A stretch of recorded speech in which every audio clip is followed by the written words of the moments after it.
Hello CFS, it's lovely to speak to you all again. It is my turn to do the assembly this week.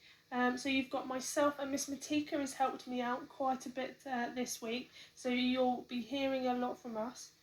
Just before we start, obviously Miss New has been sending out quite a lot of information, and I hope that you've all made sure you've read it. There's quite a few important bits that you need to just make sure that you're aware of. So moving on to our assembly today, I want this to be a positive one. There's lots of different negative things going on in the media and being portrayed across the world at the moment for various different reasons. But I wanted to really focus on some things that are positive. So this is going to focus on kind of the greatest comebacks. Some people that you might have heard of, you know, famous faces and various different things, but really focusing on something that they found difficult or, you know, they've classed as failure, but what they've then done to achieve their goal. The first two people we're going to look at is you probably recognise or you probably heard. J.K. Rowling, obviously she's well known for her Harry Potter series. She has written other stuff and is very successful, but she's most known for that. She didn't get her books published first off. She was rejected from numerous publishers as it wasn't good enough, and the Harry Potter series was seen as too out there. She did not give up, and she carried on trying and going to publishers, trying to get it published. Luckily, someone's taken a chance on her, and look how big and how much influence she has had on the industry now. The next one, Walt Disney. I'm not even going to try and explain how much he's done because I'm sure you've all heard of Disney films. But the first thing he was told when he brought his idea was that he lacked imagination and no good ideas. Just think how big he is now. Here we've got another two famous faces. First of all, Abraham Lincoln, who became President of the United States. But he did try and become president earlier, but obviously didn't get through and lost all of his campaigns. He didn't give up, carried on fighting, and he got where he wanted to be. Elvis Presley, also known as the King of Rock and Roll. I'm sure you've heard of some of his songs. He was a massive influence in the music industry and still is. But he actually got sacked after his first gig because they didn't think he was very good. Luckily, he didn't listen to them. He carried on striving for where he wanted to be, and he achieved it. As well as celebrating individuals and their careers and what they've worked to achieve, I thought I'd add a couple of other different kinds of subjects. Obviously, one is sport. Being a sports teacher, you know, I love looking at different things and different comebacks in history. I've added two here. Obviously, one is a team sport, one's football. So the top one is where a football team, Charlton, were down 5-1. They were down by 4 goals with 30 minutes to go.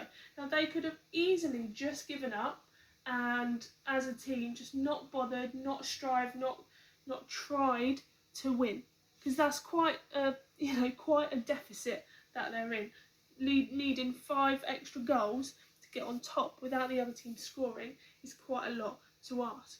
But they didn't give up. They believed they could win, and they kept on going. And amazingly, they overcame that and they overcome the score and they did win. The next person on here is a guy called Lasse Viren. He is from Finland and he is an Olympic runner. Now, he was running in the 10,000 metre finals at the Olympics and he actually fell over. I know, you know, being in a situation, if you fall over in a race, you could have so easily given up because you're a little bit embarrassed, you've probably hurt yourself, and you know it's very difficult to catch people up. But he didn't give up, he didn't stay on the floor, he got straight up and he carried on running. And he actually won the gold medal in an Olympic record time. Just goes to show, if we don't give up and we keep on working, what we can achieve. There's also been comebacks from mental health and physical health. Prince Harry, for example, is well documented as saying when he lost his mother and how he suffered poor mental health. Jessie Nelson, documentary recently, she also has documented how much she has overcome some of the awful things on social media directed at her. And then there are two people, one a little lad called Tony Hudgell, you may have seen on the news, who at the age of 4 months was rushed to hospital after being severely abused by his parents. Very, very, very upsetting. This little lad ended up having both his legs amputated. But no, that wasn't going to stop Tony. Now he's going on his amputated legs, walking, raising money every day for the hospital that gave him his prosthetic legs. Fantastic.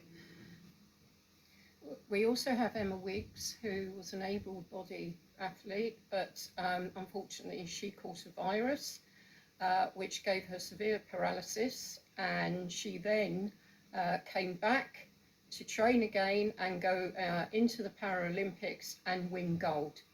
An absolutely amazing achievement. We have shown you a few people that have made amazing comebacks and have achieved amazing things. Sometimes we can't motivate ourselves to do what we really want to do. However, it's how we treat the upsets, it's how we treat and deal with problems that will determine what we do for the rest of our lives. So that is the assembly this week. I hope it's given you a little bit of something to think about.